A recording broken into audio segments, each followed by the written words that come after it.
ओम नमः शिवाय। हर हर महादेव। प्रिय श्रोताओं, सोमवार का दिन भगवान शिव को समर्पित है। इस दिन भक्त भोलेनाथ को प्रसन्न करने और उनकी कृपा प्राप्त करने के लिए व्रत रखते हैं। मान्यता है कि इस दिन सच्चे मन से पूजा करने से सभी मनोकामनाएं पूर्ण होती है। तो आइए भगवान शिव की महिमा का गुणगान करते हुए इस पावन कथा का आरंभ करते हैं। एक साहूकार था जो भगवान शिव का अन्याय भक्त था।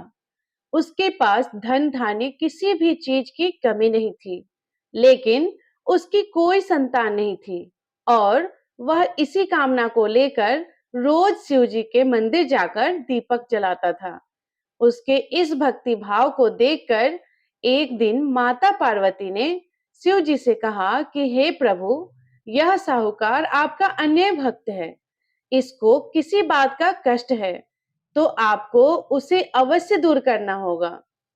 शिव जी बोले, हे पार्वती, इस साहूकार के पास पुत्र नहीं है, यह इसी से दुखी रहता है। माता पार्वती कहती है कि हे ईश्वर, कृपा करके इसे पुत्र का वरदान दे दीजिए। तब भोलेनाथ बाबा ने कहा कि हे पार्वती, साहूकार के भाग्य में पुत्र का योग नहीं है। ऐसे में अगर इसे पुत्र प्राप्ति का वरदान भी मिल जाए तो यह केवल 12 वर्ष की आयु तक ही जीवित रहेगा। यह सुनने के बाद भी माता पार्वती ने कहा कि हे प्रभु, आपको इस साहूकार को पुत्र का वर देना ही होगा, अन्यथा भक्त क्यों आपकी सेवा पूजा करेंगे।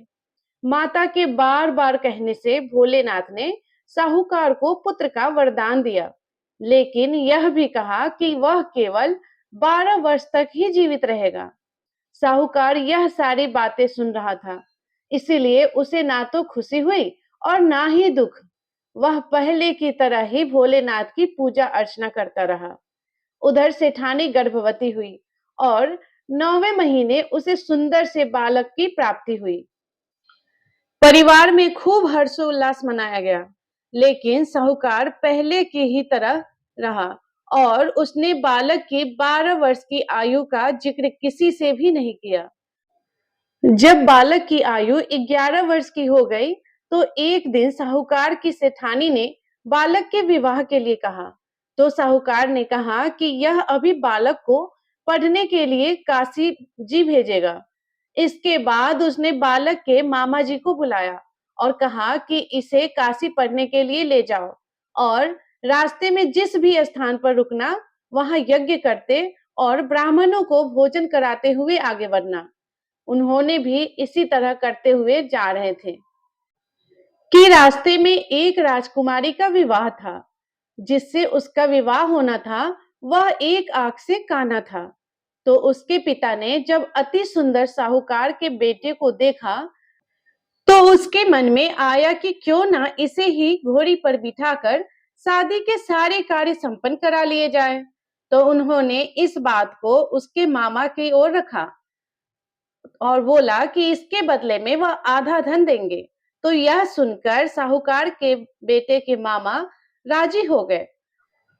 इसके बाद साहूकार का बेटा विवाह की वेदी पर बैठा और जब विवाह कार्य संपन्न हो गए तो जाने से पहले उसने राजकुमारी की चुनरी के पल्लों पर लिखा था कि तेरा विवाह तो मेरे साथ हुआ, लेकिन जिस राजकुमार के साथ भेजेंगे वह तो एक आंख से काना है। इसके बाद वह अपने मामा के साथ काशी के लिए चला गया। उधर जब राजकुमारी ने अपनी चुंदरी पर यह लिखा हुआ पाया तो उसने राजकुमार के साथ जाने से मना कर दिया। तो राजा ने भी अपनी पुत्री को बारात के साथ विदा नहीं किया। बारात वापस लौट गई। उधर मामा और भांजे काशी जी पहुंच गए।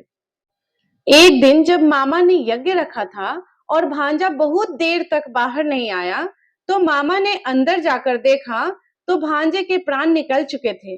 वह बहुत परेशान हो गया, लेकिन सोचा कि अभी रोना पीटना शुरू किया तो ब्राह्मण चले जाएंगे और यज्ञ का कार्य अधूरा रह जाएगा।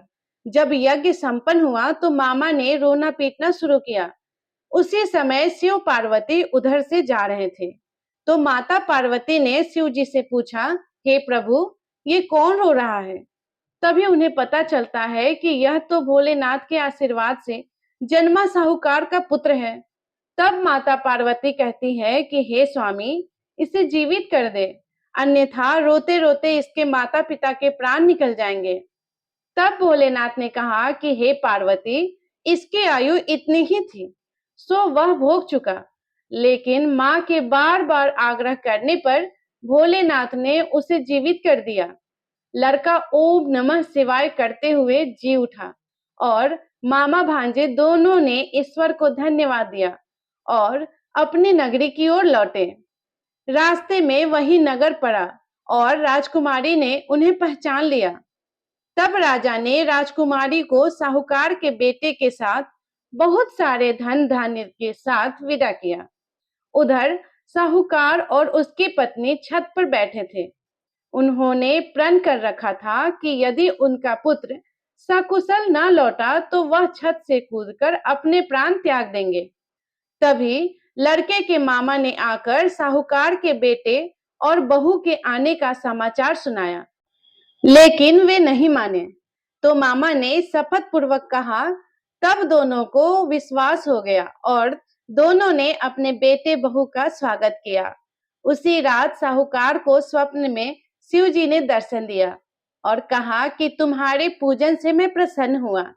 इसी प्रकार जो भी व्यक्ति इस कथा को पढ़ेगा या सुनेगा, उसके समस्त दुख दूर हो जाएंगे और उसे मनोवांछित सभी कामनाओं की पूर्ति होगी। तो प्रेम से बोलिए महादेव भगवान की जय। हर हर महादेव, माता पार्वती की जय। तो प्रिय श्रोताओं, ये थी सोमवार व्रत की कथा। अगर आपको ये कथा पसंद आई हो तो प्लीज वीडियो को लाइक कर दीजिएगा और कमेंट में हर हर महादेव लिखिएगा। और अगर आप मेरे चैनल पे नए हैं तो प्लीज आपसे अनुरोध है कि आप मेरे चैनल को सब्सक्राइब कर लीजिएगा, क्योंकि हर व्रत की कथा हम आपके लिए इस चैनल पे लाते रहेंगे और आपको सुनने को मिलेगा। और कमेंट जरूर कीजिएगा। हर हर महादेव, जय मां पार्वती। धन्यवाद।